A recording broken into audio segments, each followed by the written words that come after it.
ದೇವರಿಗೆ ಸ್ತೋತ್ರವಾಗಲಿ ಪ್ರೇರೆ.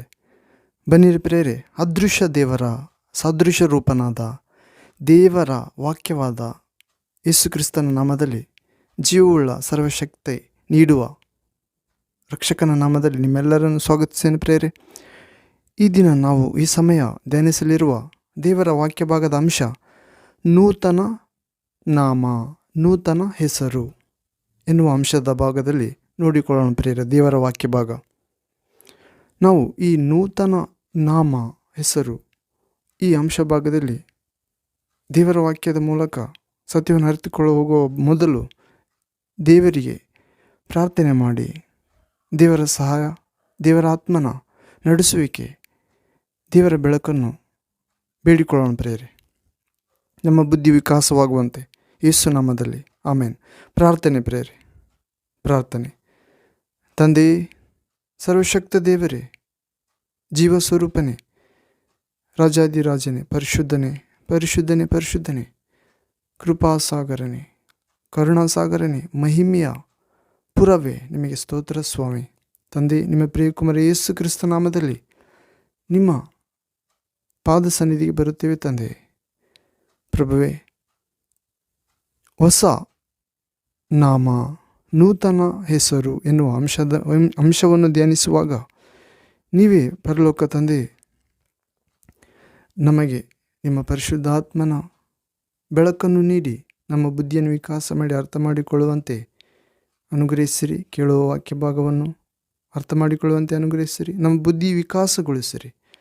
ನಮ್ಮ ದೇಹ, ಆತ್ಮ, ಪ್ರಾಣ, ಯೋಚನೆ, ಮಾತು, ಕ್ರಿಯೆ, ಕರ್ತವ್ಯಗಳಲ್ಲಿರುವ ನಮ್ಮ ದೇಹದ ಎಲುಬು, ಮಾಂಸ, ರಕ್ತದಲ್ಲಿ ಇರುವ ನರಗಳಲ್ಲಿರುವ ಎಲ್ಲ ಕತ್ತಲನ್ನು, ಬಲಹೀನತೆಯನ್ನು, ನಿರರ್ಥಕ ನಡವಳಿಕೆಯನ್ನು, ನಿರ್ಜೀವ ಕ್ರಿಯೆಗಳನ್ನು,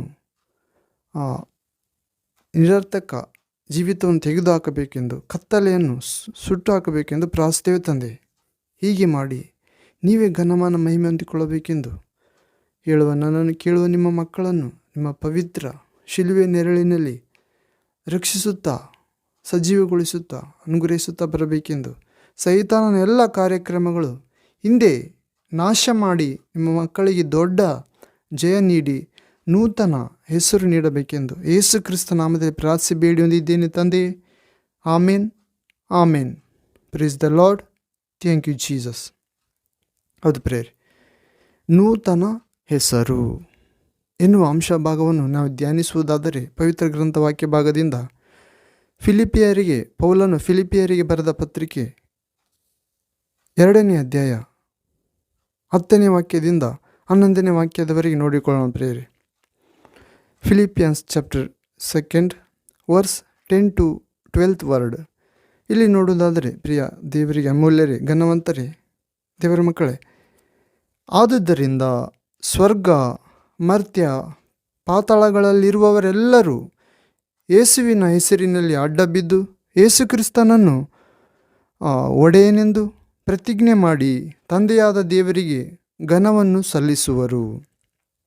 ಅದು ಪ್ರೇರೆ, ಸ್ವರ್ಗ, ಮರ್ತ್ಯ, ಪಾತಾಳ ಜೀವರಾಶಿಗಳೆಲ್ಲವೂ ಪ್ರೇರೆ, ಅಲ್ಲಿರುವವರೆಲ್ಲರೂ ಯೇಸುವಿನ ಹೆಸರಿನಲ್ಲಿ ಅಡ್ಡ ಬೀಳುತ್ತಾರೆ ಮತ್ತು ಒಡೆಯನು ಎಂದು ಪ್ರತಿಜ್ಞೆ ಮಾಡುತ್ತಾರೆ. ಹೀಗೆ ತಂದೆಯಾದ ದೇವರನ್ನು, ಆತನ ಘನವನ್ನು ಯೇಸುವಿನ ಮೂಲಕ ದೇವರಿಗೆ ಸಲ್ಲಿಸುತ್ತಾರೆ ಪ್ರೇರೆ. ಅದೃಶ್ಯ ದೇವರ ಸಾದೃಶ್ಯ ರೂಪ ಯೇಸು ಕ್ರಿಸ್ತನು. ಹೌದು ಪ್ರೇರೆ, ದೇವರ ಸ್ವರವಾಗಿದ್ದಾನೆ. ಹೀಗೆ ನಾವು ಈ ಭಾಗದಲ್ಲಿ ನೋಡುವುದಾದರೆ ವಿವರಣೆ, ಇದು ಎಷ್ಟೋ ದೂರದಲ್ಲಿ ಇಲ್ಲ ಎಂದು ನಂಬುತ್ತಿದ್ದೇವೆ ಪ್ರೇರೆ. ಯಾವುದು? ದೇವರು ಆತನಿಗೆ ಅಧಿಕವಾಗಿ ಹೆಚ್ಚಿಸಿ ಪ್ರತಿ ನಾಮಕ್ಕಿಂತಲೂ ಹೆಚ್ಚಾದ ನಾಮವಾಗಿ ಮಾರ್ಪಡಿಸಿದ್ದಾನೆ ಯೇಸು ನಾಮ, ಸ್ವರ್ಗ, ಮರ್ತ್ಯ, ಪಾತಾಳಗಳಲ್ಲಿ. ಇದೆಷ್ಟೋ ದೂರದಲ್ಲಿ ಇರುವ ಹೆಸರಲ್ಲ ಪ್ರೇರೆ. ವಿಶ್ವಾಸವು ಪ್ರತಿಯೊಬ್ಬರ ಬಳಿಗೆ ಬರುವ, ಇಗೋ ನಿನ್ನ ಬಳಿಯಲ್ಲಿ ದೇವರ ವಾಕ್ಯವಿದೆ, ನೀನು ಓದಿದರೆ ಪವಿತ್ರ ಗ್ರಂಥದ ಮೂಲಕ ನಿನ್ನ ಬಾಯಲ್ಲಿ ಬರುತ್ತದೆ, ಯೇಸುವೆ ಪ್ರಭುವೆಂದು ನೀನು ಉಚ್ಚರಿಸುವುದಾದರೆ ರಕ್ಷಣೆ ಹೊಂದುವೆ. ದೇವರು ಆತನನ್ನು ಸತ್ತವರೊಳಗಿಂದ ಪುನರುತ್ಥಾನಗೊಳಿಸಿದ್ದಾನೆ, ಜೀವಂತವಾಗಿ ಎಬ್ಬಿಸಿದ್ದಾನೆ ಎಂದು ಹೃದಯದಿಂದ ನಂಬುವುದಾದರೆ ದೇವರೊಂದಿಗೆ ಸತ್ಸಂಬಂಧವನ್ನು ಪಡೆಯುವೆ ಎಂದು ನಾವು ರೋಮ ಪತ್ರಿಕೆ 10ನೇ ಅಧ್ಯಾಯ 9ನೇ ವಾಕ್ಯದಲ್ಲಿ ನೋಡುತ್ತೇವೆ. ಹೌದು ಪ್ರೇರೆ, ಇದು ಎಷ್ಟೋ ದೂರದಲ್ಲಿ ಇಲ್ಲ ಎಂದು ನಂಬೋಣ ಪ್ರಿಯರೇ. ಹೌದು, ಪ್ರತಿಯೊಬ್ಬನ ಮೊಣಕಾಲು ಯೇಸು ನಾಮದ ಮುಂದೆ ಮೊಣಕಾಲು ಊರಬೇಕಾಗಿದೆ. ಹಾಗೂ ಪ್ರತಿ ನಾಲಿಗೆ ಯೇಸು ಕ್ರಿಸ್ತನೇ ಪ್ರಭುವೆಂದು ಒಪ್ಪಿಕೊಳ್ಳಬೇಕಾಗಿದೆ. ಆಕಾಶದ ಕೆಳಗೆ ಕೊಡಲ್ಪಟ್ಟ ಒಂದೇ ನಾಮ ಯೇಸು ನಾಮದೊಳಗೆ ಮಾತ್ರವೇ ಮಾನವನಿಗೆ ರಕ್ಷಣೆ ಎಂದು ನಾವು ಅಪೊಸ್ತಲ ಕಾರ್ಯ 4ನೇ ಅಧ್ಯಾಯ 12ನೇ ವಾಕ್ಯದಲ್ಲಿ ನೋಡುತ್ತೇವೆ. ಯೇಸು ನಾಮವು ಎಲ್ಲ ನಾಮಕ್ಕಿಂತಲೂ ಮೇಲಾದ ನಾಮ ಪ್ರಿಯರೇ. ಆತನ ನಾಮದೊಳಗೆ ರಕ್ಷಣೆ ಇದೆ. ಆತನ ನಾಮದಲ್ಲಿ ಮಾತ್ರ ಸ್ವಸ್ಥತೆ ಇದೆ ಹಾಗೂ ಬಿಡುಗಡೆ ಇದೆ. ಆತನ ನಾಮದೊಳಗೆ ಅಭಿಷೇಕ, ಪರಿಶುದ್ಧಾತ್ಮನ ದೈವಶಕ್ತಿಯ, ಪರಲೋಕ ಶಕ್ತಿಯ, ಸೈತಾನನ ಕತ್ತಲೆಯ ಎಲ್ಲ ದುರಾತ್ಮ ಶಕ್ತಿಗಳನ್ನು ಮುರಿದು ಹಾಕುವ, ಸುಟ್ಟು ಹಾಕುವ, ಗೆಲ್ಲುವ, ಬಂಧಿಸುವ ವಿಜಯ ಶಕ್ತಿ ಇದೆ ಪ್ರೇರೆ. ಹೀಗೆ ಆತನ ನಾಮಕ್ಕೆ ದೆವ್ವಗಳು ನಡುಗಿ ಹೋಗುತ್ತವೆ, ಓಡಿ ಹೋಗುತ್ತವೆ. ಹೌದು ಪ್ರೇರೆ, ಆತನ ನಾಮದೊಳಗೆ ಪರ್ವತಗಳು ಮೇಣದಂತೆ ಕರಗಿ ಹೋಗುತ್ತವೆ ಎನ್ನುವ ಸತ್ಯ. ಆತನ ನಾಮದೊಳಗೆ ಸಮುದ್ರ ನಿಶ್ಶಬ್ದವಾಯಿತು, ಪ್ರಶಾಂತವಾಯಿತು ಎಂದು ನೋಡುತ್ತೇವೆ ಸುವಾರ್ತೆಯಲ್ಲಿ.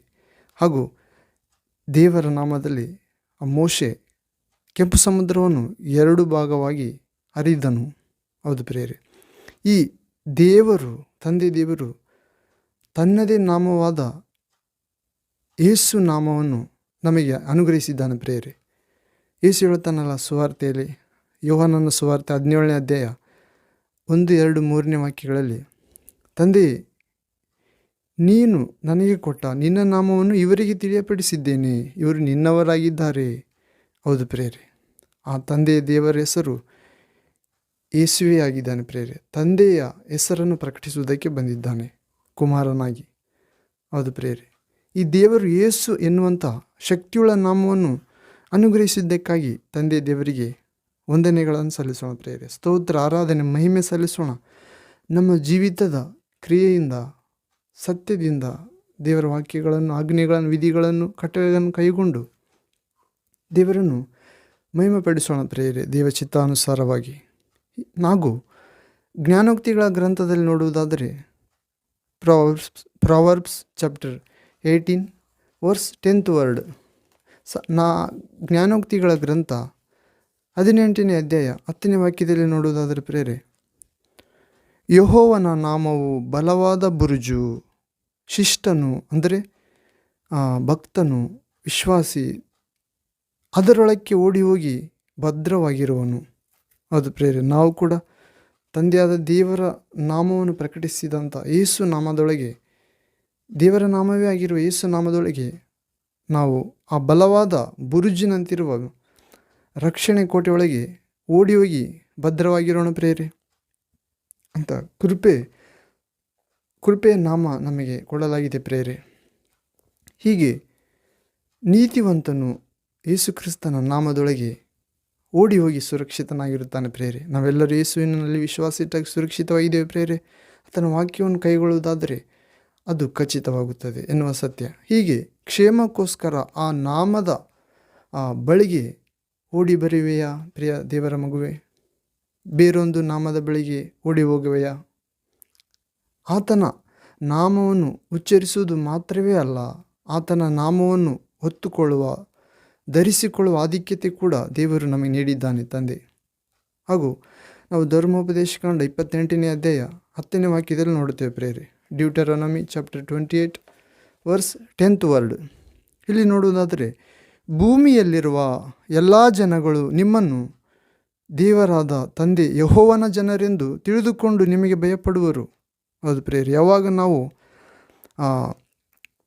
ನಂಬಿಕೆಯುಳ್ಳ ದೇವರಾದ ಯೆಹೋವ ದೇವರ ನಾಮದ ಬಲವಾದ ದುರ್ಗದ ಕೆಳಗೆ, ಯೇಸು ಎನ್ನುವ ಆ ಬಲವಾದ ದುರ್ಗವಾಗಿರುವ ನಾಮದ ಕೆಳಗೆ ಓಡಿ ಹೋಗಿ ನಾವು ಸುರಕ್ಷಿತವಾಗಿರುತ್ತೇವೋ, ಆಗ ಮಾತ್ರ ಭೂಮಿಯಲ್ಲಿರುವ ಎಲ್ಲ ಜನಗಳು ನಮ್ಮನ್ನು ದೇವರ ಜನರೆಂದು ತಿಳಿದುಕೊಂಡು ನಮಗೆ ಭಯಪಡುತ್ತಾರೆ ಪ್ರೇರೆ.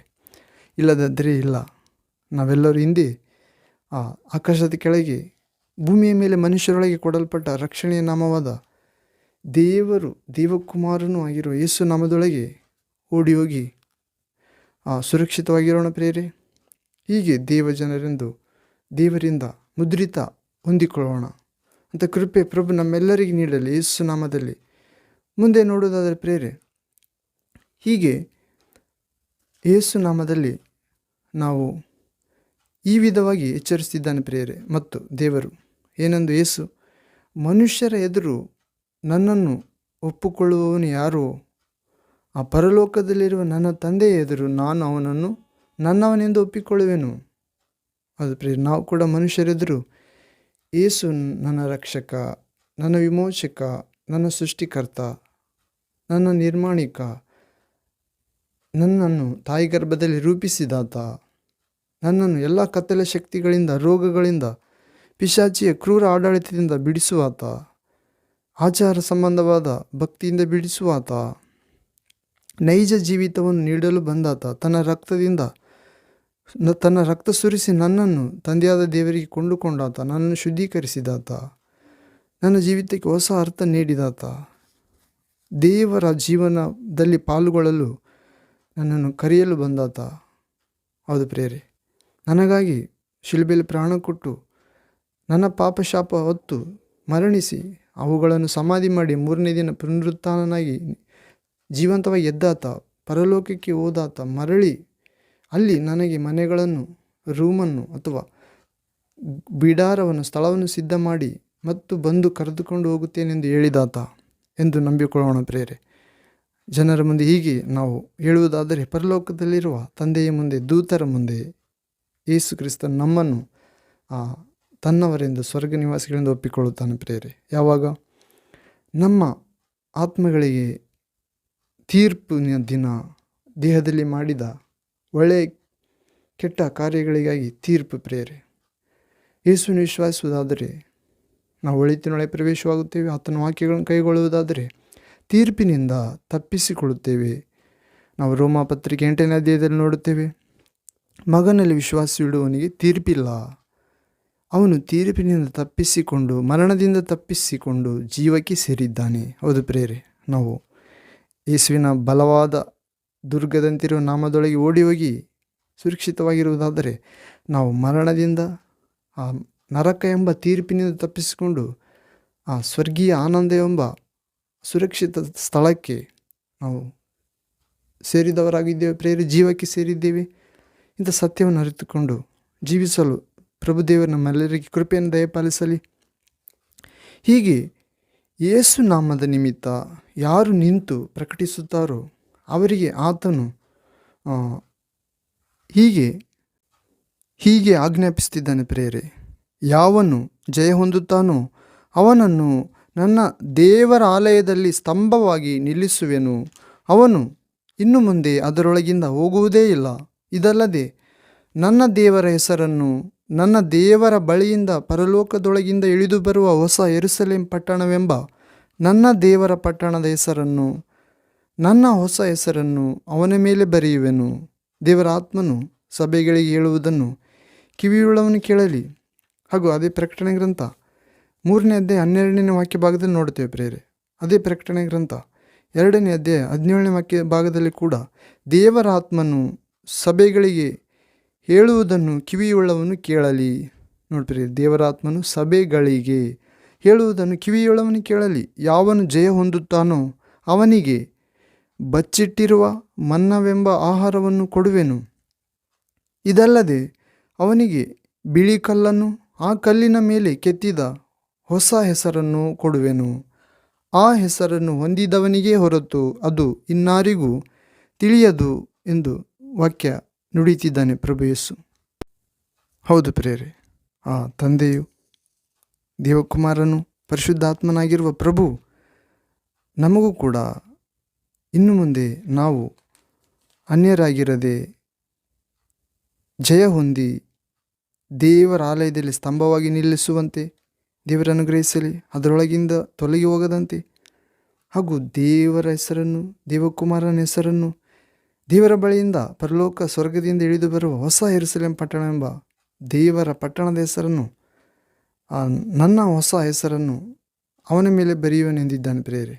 ಅಂತ ಕೃಪೆ ಪ್ರಭು ನಮ್ಮೆಲ್ಲರಿಗೆ ದಯಪಾಲಿಸಲು. ಅಷ್ಟೇ ಅಲ್ಲ, ನನ್ನ ಹೊಸ ಹೆಸರನ್ನು ಅವನ ಮೇಲೆ ಬರೆಯುತ್ತೇನೆ, ಹಾಗೂ ಬಚ್ಚಿಟ್ಟಿರುವ ಮನ್ನವೆಂಬ ಆಹಾರವನ್ನು ಕೊಡುತ್ತೇನೆ. ಜಯ ಹೊಂದುತ್ತಾನೋ ಯಾವನು ಜಯ ಹೊಂದುತ್ತಾನೋ ಅವನಿಗೆ ಬಚ್ಚಿಟ್ಟಿರುವ ಮನ್ನವೆಂಬ ಆಹಾರವನ್ನು ಕೊಡುವೆನು. ಇದಲ್ಲದೆ ಅವನಿಗೆ ಬಿಳಿ ಕಲ್ಲನ್ನು, ಆ ಕಲ್ಲಿನ ಮೇಲೆ ಕೆತ್ತಿದ ಹೊಸ ಹೆಸರನ್ನು ಕೊಡುವೆನು ಎನ್ನುವಂತೆ ಆ ಹೆಸರನ್ನು ಪಡೆದವನಿಗೆ ಹೊರತು ಇನ್ನಾರಿಗೂ ತಿಳಿಯುವುದಿಲ್ಲ. ಈ ಎಲ್ಲ ಕೃಪೆ ಈ ವಾಕ್ಯ ಭಾಗದಲ್ಲಿ ಅಥವಾ ಪ್ರಭುವನ್ನು ಆತನ ಬಲವಾದ ನಾಮದ ಕೆಳಗೆ ಆಶ್ರಯ ಪಡೆದ ಪ್ರತಿಯೊಬ್ಬರಿಗೂ ಉಂಟಾಗಲೆಂದು ನಾನು ಪ್ರಾರ್ಥಿಸ್ತೇನೆ ಪ್ರೇರೆ. ಅಂಥ ಕೃಪೆ ದೇವರು ನಿಮ್ಮೆಲ್ಲರಿಗೆ ನನಗೆ ದಯಪಾಲಿಸಲಿ. ವಾಕ್ಯವನ್ನು ಪ್ರೀತಿಸಿ, ಪ್ರಭುವನ್ನು ಪ್ರೀತಿಸಿ, ಪ್ರಭುವಿನ ವಾಕ್ಯವನ್ನು ಕೈಗೊಂಡು ನಡೆಯೋಣ ಪ್ರೇರೆ.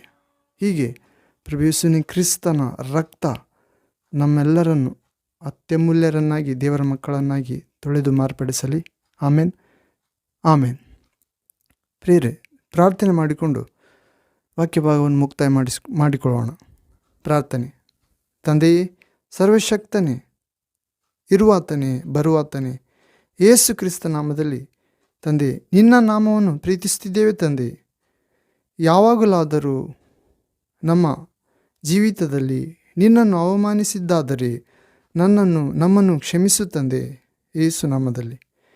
ಇವಾಗಿನಿಂದ ನಿನ್ನ ನಾಮದ ಮುಂದೆ ಪ್ರತಿಯೊಬ್ಬರ ಮೊಣಕಾಲು ಊರುವಂತೆ ಯೇಸು ಕ್ರಿಸ್ತನೇ ಪ್ರಭು ಎಂದು ಪ್ರತಿಯೊಬ್ಬರ ನಾಲಿಗೆ ಒಪ್ಪಿಕೊಳ್ಳುವವರೆಗೂ ಸಾಧ್ಯವಾದಷ್ಟರ ಮಟ್ಟಿಗೆ ಪ್ರತಿ ಕಡೆ ನಿನ್ನ ನಾಮವನ್ನು ಹೆಚ್ಚಿಸುವಂತೆ ವಾಗ್ದಾನ ಮಾಡುತ್ತೇವೆ ತಂದೆ. ನಮ್ಮ ವಾಗ್ದಾನವನ್ನು ನಿಮ್ಮ ಪವಿತ್ರ ಆತ್ಮನ ಶಕ್ತಿ, ಕೃಪೆ, ವರದಿಂದ ತುಂಬಿರಿ. ಹೀಗೆ ತಂದೆಯಾದ ದೇವರಿಗೆ ನಮ್ಮ ಮೂಲಕ ವಾಕ್ಯ ಕೇಳುವ ಪ್ರತಿಯೊಬ್ಬ ಮಗಳ ಮೂಲಕ, ಪ್ರಭು ಯೇಸುವಿನಲ್ಲಿ ವಿಶ್ವಾಸವಿಟ್ಟ ಪ್ರತಿ ಜನತೆಯ ಮೂಲಕ ದೇವರಿಗೆ, ತಂದೆಗೆ ಮಹಿಮೆ ಉಂಟಾಗಲಿ. ಯೇಸು ಕ್ರಿಸ್ತ ನಾಮದಲ್ಲಿ ಪ್ರಾರ್ಥಿಸುತ್ತೇವೆ ತಂದೆ. ಸೈತಾನನಿಗೆ ನಾಚಿಕೆ ಉಂಟಾಗಲಿ.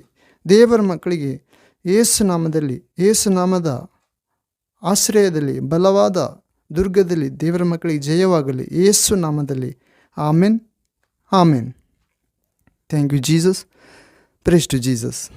ಹೌದು ಪ್ರೇರೆ, ನಾವು ಕೀರ್ತನೆಗಳ ಗ್ರಂಥ 103ನೇ ಅಧ್ಯಾಯ 1ನೇ ವಾಕ್ಯದಲ್ಲಿ ನೋಡಿದಂತೆ, ನನ್ನ ಪ್ರಾಣವೇ ತಂದೆ ದೇವರಾದ ಯೆಹೋವನನ್ನು ಸ್ತುತಿಸು, ನನ್ನ ಅಂತರಂಗದ ಸಮಸ್ತವೇ ಆತನ ಉಪಕಾರಗಳಲ್ಲಿ ಒಂದನ್ನು ಮರೆಯಬೇಡ, ಆತನ ಪರಿಶುದ್ಧ ನಾಮವನ್ನು ಸ್ತುತಿಸು ಎನ್ನುವಂತೆ ನಮ್ಮ ಪ್ರಾಣವು, ದೇಹವು, ಅಂತರಂಗವು ದೇವರನ್ನು ಸ್ತುತಿಸಲು ಪ್ರೇರೆ. ಸರ್ವೇಂದ್ರಿಯಗಳು ಯೆಹೋವನನ್ನು ಸ್ತುತಿಸಲಿ ಎನ್ನುವಂತೆ ನಾವು ದೇವರ ಆಲಯವಾಗಿ ಕಂಗೊಳಿಸೋಣ ಪ್ರೇರೆ. ಅಂಥ ಪವಿತ್ರ ಜೀವಿತ, ದೇವರನ್ನು ಆಶ್ರಯಿಸಿಕೊಂಡವರಿಗೆ ಯಾವ ಮೇಲಿಗೂ ಕೊರತೆ ಇರುವುದಿಲ್ಲ ಎನ್ನುವ ಜೀವಿತ, ಆ ದೇವರಿಗೆ ಆನಂದ ಕೀರ್ತನೆಗಳನ್ನು ಆಡುವ ಜೀವಿತ, ರಮ್ಯವಾದ ಜೀವಿತ, ಆ ಕ್ರಿಸ್ತನಲ್ಲಿ ಪವಿತ್ರಾತ್ಮ ಮೂಲಕ ದೇವರೊಂದಿಗೆ ಐಕ್ಯವಾಗಿರುವ ಜೀವಿತ, ಹಲ್ಲೆಲೂಯ ಸ್ತುತಿ ಸ್ತೋತ್ರಗಳನ್ನು ಮಾಡುವ ಜೀವಿತ, ನೂತನ ನಾಮವನ್ನು ದೇವರಿಂದ ಪಡೆಯುವ ಜೀವಿತ, ನೂತನ ವ್ಯಕ್ತಿಗಳಾಗುವಂತೆ ತಂದೆ ದೇವರು ಈ ವಾಕ್ಯ ಭಾಗದ ಮೂಲಕ, ಪವಿತ್ರ ಗ್ರಂಥದ ವಾಕ್ಯ ಭಾಗದ ಮೂಲಕ, ಯೇಸು ನಾಮದ ಮೂಲಕ ನಮ್ಮೆಲ್ಲರಿಗೆ ಅನುಗ್ರಹಿಸಲಿ. ಪವಿತ್ರಾತ್ಮನ ಮೂಲಕ ಅನುಗ್ರಹಿಸಲಿ. ಯೇಸು ನಾಮದಲ್ಲಿ. ಆಮೇನ್, ಆಮೇನ್. ಪ್ರೇರೆ, ಮತ್ತೊಂದು ವಾಕ್ಯ ಭಾಗದಲ್ಲಿ ದೇವಚಿತ್ತವಾದರೆ ಭೇಟಿಯಾಗೋಣ. ಅಲ್ಲಿವರೆಗೆ ಆ ನೂತನ ನಾಮವನ್ನು ಪ್ರಭುದೇವರು, ತನ್ನ ಹೊಸ ಹೆಸರನ್ನು ಪ್ರಭುದೇವರು ನಿಮ್ಮ ಜೀವಿತಗಳಲ್ಲಿ ಬರೆದು ನಿಮ್ಮನ್ನು ತನ್ನ ದೇವರ ಆಲಯದಲ್ಲಿ, ಸ್ವರ್ಗದಲ್ಲಿ ಆಲಯ ಸ್ತಂಭಗಳನ್ನಾಗಿ ಮಾರ್ಪಡಿಸಲಿ. ನಾವು ನಾಶವಾಗದಂತೆ ನಿತ್ಯಕ್ಕೂ ಪ್ರಭುವಿನವರಾಗಿ ಜೀವಿಸುವಂತಾಗಲಿ. ಯೇಸು ನಾಮದಲ್ಲಿ. ಆಮೇನ್, ಆಮೇನ್. ತಂದೆಯ ದೇವರ ಪ್ರೀತಿ, ಯೇಸು ಕ್ರಿಸ್ತನ ಕೃಪೆ, ಪರಿಶುದ್ಧಾತ್ಮನ ಅನ್ಯೋನ್ಯತೆ, ಸಹವಾಸ, ಬಿಡುಗಡೆ, ನಿತ್ಯ ಜೀವ, ನೂತನ ನಾಮ ನಿಮ್ಮದಾಗಲಿ. ಯೇಸು ನಾಮದಲ್ಲಿ. Amen, amen. Thank you Jesus.